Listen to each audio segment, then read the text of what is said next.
മാന്യ പ്രേക്ഷകർക്ക് എൻ്റെ പ്രണാമം. 2 ദിവസം മുമ്പ് കൊല്ലത്ത് ഒരു അദ്വൈത ആശ്രമത്തിൽ വളരെ വലിയൊരു സദസ്സിന്റെ മുമ്പിൽ ഭഗവത്ഗീത നിത്യജീവിതത്തിൽ എന്ന വിഷയത്തെക്കുറിച്ച് പ്രിന്റഡ് നോട്ട് കൊടുത്തൊരു ക്ലാസ് എടുക്കാനുള്ള ഭാഗ്യമുണ്ടായി. അതിൽ എനിക്ക് മുമ്പ് പ്രഭാഷണം നടത്തിയത് പണ്ടത്തെ ചീഫ് സെക്രട്ടറി ശ്രീ രാമചന്ദ്രൻ നായർ സാറാണ്. അദ്ദേഹം വളരെ ലളിതമായ ഭാഷയിൽ ഗീത, അനുഗീത എന്ന 2 ഗ്രന്ഥങ്ങളെക്കുറിച്ച് പറഞ്ഞു. കുരുക്ഷേത്ര ഭൂമിയിൽ അർജുനൻ തളർന്നിരിക്കുമ്പോൾ 700ഓളം ശ്ലോകങ്ങളിലൂടെ 5156 വർഷങ്ങൾക്ക് മുമ്പ് കുരുക്ഷേത്ര ഭൂമിയിൽ അർജുനന് വിവരിച്ചു കൊടുത്ത ഭഗവത്ഗീത യുദ്ധമെല്ലാം കഴിഞ്ഞ് വിശ്രമിക്കുന്ന വേളയിൽ, രാജ്യഭാരം ഏറ്റെടുത്ത ജ്യേഷ്ഠനെ സഹായിക്കുന്ന വേളയിൽ അർജുനൻ കൃഷ്ണനോട് പറഞ്ഞു അത്രേ, കൃഷ്ണ, അത്യുജ്വലമായിട്ടുള്ള ഭഗവത്ഗീത നീ ഉപദേശിച്ച് തന്നു കുരുക്ഷേത്ര ഭൂമിയിൽ. പക്ഷെ അത് കഴിഞ്ഞിട്ട് യുദ്ധമെല്ലാം കഴിഞ്ഞപ്പോൾ ഞാൻ അതിലെ പല കാര്യങ്ങളും മറന്നു. അതുകൊണ്ട് ആ ഉജ്ജ്വലമായിട്ടുള്ള ഗീത ഒന്നുകൂടി ഇപ്പൊ എനിക്ക് പറഞ്ഞു തരണം. അപ്പോ കൃഷ്ണൻ അർജുനനോട് പറഞ്ഞു, അർജുന, ഭഗവത്ഗീത ഒരു ക്രൈസിസിന്റെ നടുക്ക് വെച്ചിട്ടാണ് ഞാൻ നിനക്ക് പറഞ്ഞു തന്നത്, ഒരു യുദ്ധകളത്തിൽ വെച്ചിട്ട്.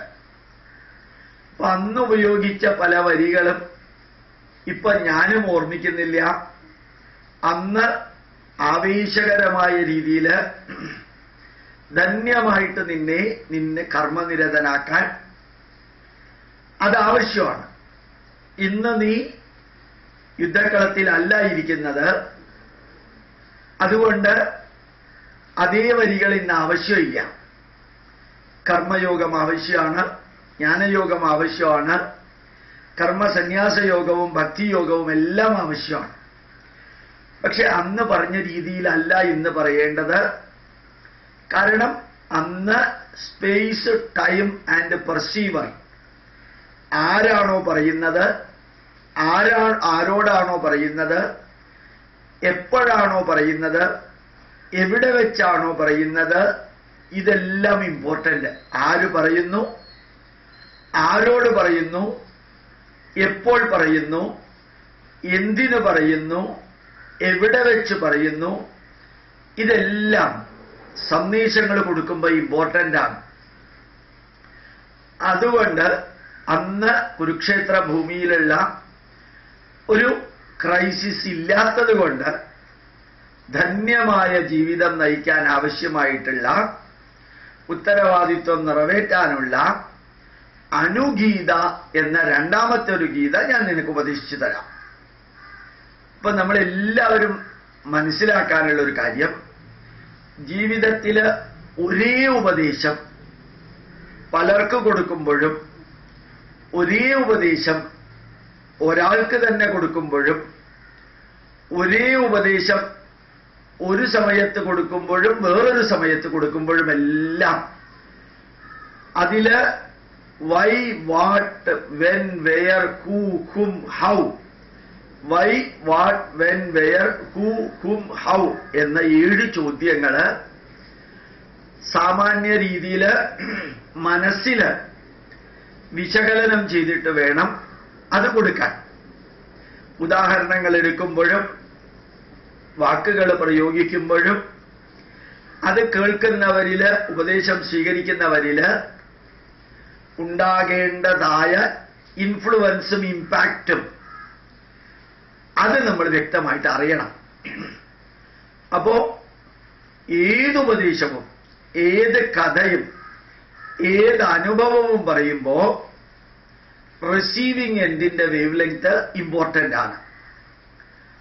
അതാണ് യഥാർത്ഥത്തില് ഭാരതത്തിലെ പുരാണ ഗ്രന്ഥങ്ങള് അത് മനുഷ്യന്റെ നന്മതിന്മകളെ കഥകളിലൂടെ ഉപദേശങ്ങളിലൂടെ വിവരിക്കുമ്പോൾ ഉയർന്നുയർന്നുയർന്നു പോകുന്നതിനനുസരിച്ച് നിങ്ങൾക്കനുയോജ്യമായ ഗ്രന്ഥങ്ങൾ സ്വീകരിക്കൂ എന്ന് വിവരിച്ചുകൊണ്ടാണ് ആയിരക്കണക്കിന് ഗ്രന്ഥങ്ങൾ ഹിന്ദുവിന്റെ സംസ്കാരത്തിന്റെ, ഭാരതീയന്റെ സംസ്കാരത്തിന്റെ ലോക ജനതയ്ക്ക് ഉപയോഗിക്കാവുന്ന വിധത്തിൽ എഴുതിയിരിക്കുന്നത്. അത് ഒരു വേവ് ലെങ്തിലുള്ളവനല്ല, ഒരു വേവ് ലെങ്തിലുള്ളവൻ പോലും പല സമയത്ത് പല വേവ് ലെങ്തിലുള്ളവരായി മാറും. വീട്ടിൽ ഉറങ്ങാൻ കിടക്കുന്ന വ്യക്തിയുടെ വേവ് ലെങ്ത് ആ സമയത്തെ വേവ് ലെങ്ത് ആയിരിക്കില്ല ഓഫീസിൽ ഫയൽ നോക്കുമ്പോൾ ഉണ്ടാവുന്ന അയാളുടെ വേവ് ലെങ്ത്. അതേ വ്യക്തി സ്വന്തം കുട്ടികളുടെ അടുത്തിരിക്കുമ്പോൾ ഏത് ലെവലിലാണോ ഇരിക്കുന്നത് അതേ ലെവലിലായിരിക്കില്ല ഔദ്യോഗിക കൃത്യം നിർവഹിക്കുന്ന വേളയിൽ സൂപ്പർവൈസറുടെ അടുത്തിരിക്കുന്നത്. അവിടെ എല്ലാം നമ്മൾ പറയേണ്ട കാര്യങ്ങൾ, വിവരിക്കേണ്ട കാര്യങ്ങൾ, അറിയേണ്ട കാര്യങ്ങൾ, അറിയിക്കേണ്ട കാര്യങ്ങൾക്കെല്ലാം സിസ്റ്റമാറ്റിക്കലി വേരിയേഷൻ വരുന്നുണ്ട്.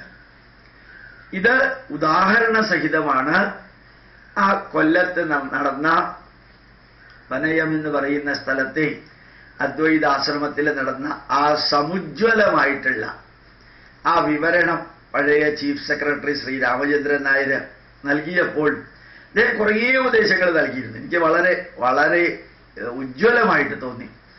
അതേപോലെ തന്നെ അദ്ദേഹം പറഞ്ഞ മറ്റൊരു വരിയുണ്ട്. ഈ പറഞ്ഞുകൊടുത്ത വ്യക്തി കൃഷ്ണനും പറഞ്ഞു അന്ന് പറഞ്ഞത്, അന്നത്തെ സന്ദർഭത്തിന് അത് മുഴുവൻ ഇപ്പോൾ ഓർമ്മിക്കുന്നില്ല.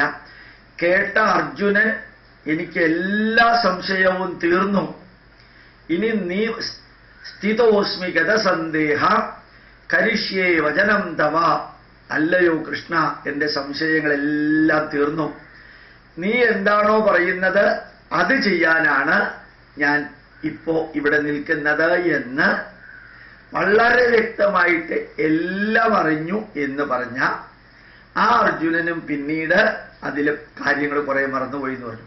അപ്പൊ നമുക്ക് മറന്നു പോകാനുള്ള അവകാശമുണ്ട്, മറന്നു പോകാനുള്ള സാധ്യതയുണ്ട്. അപ്പോഴെല്ലാം ഓർമ്മിക്കുക, വീണ്ടും വീണ്ടും ആവർത്തിച്ച് പഠിക്കുക. ഏത് വിഷയമാണെങ്കിലും പഠിപ്പിക്കാനായിട്ട് പഠിക്കുകയാണെങ്കിൽ ഒരിക്കലും മറന്നുപോവില്ല, പ്രവർത്തിക്കാനായിട്ട് പഠിക്കുകയാണെങ്കിൽ മറന്നുപോവില്ല, പ്രതികരിക്കാനായിട്ട് പഠിക്കുകയാണെങ്കിൽ മറന്നുപോവില്ല, പ്രചരിപ്പിക്കാനായിട്ട് പഠിക്കുകയാണെങ്കിൽ മറന്നുപോവില്ല. പഠിക്കാൻ വേണ്ടി മാത്രം പഠിക്കുമ്പോഴാണ് പലപ്പോഴും നമുക്ക് മറന്നുപോകുന്നത് എന്ന് ശ്രീകൃഷ്ണൻ ഉപദേശിച്ച ആൾക്ക് പോലും ചില പറഞ്ഞ കാര്യങ്ങൾ വിട്ടുപോയി. അത് കേട്ട അർജുനനെ പോലെയുള്ള ഒരു ശിഷ്യ ലെവലിലെത്തിയ ആൾക്കും അത് മറന്നുപോയി എന്നുള്ളത് മറക്കാതിരിക്കുക. നമുക്ക് മറക്കാനുള്ള സാധ്യതയുണ്ട്. പഠിക്കാൻ സാധിക്കട്ടെ. പ്രണാമം, നമസ്കാരം.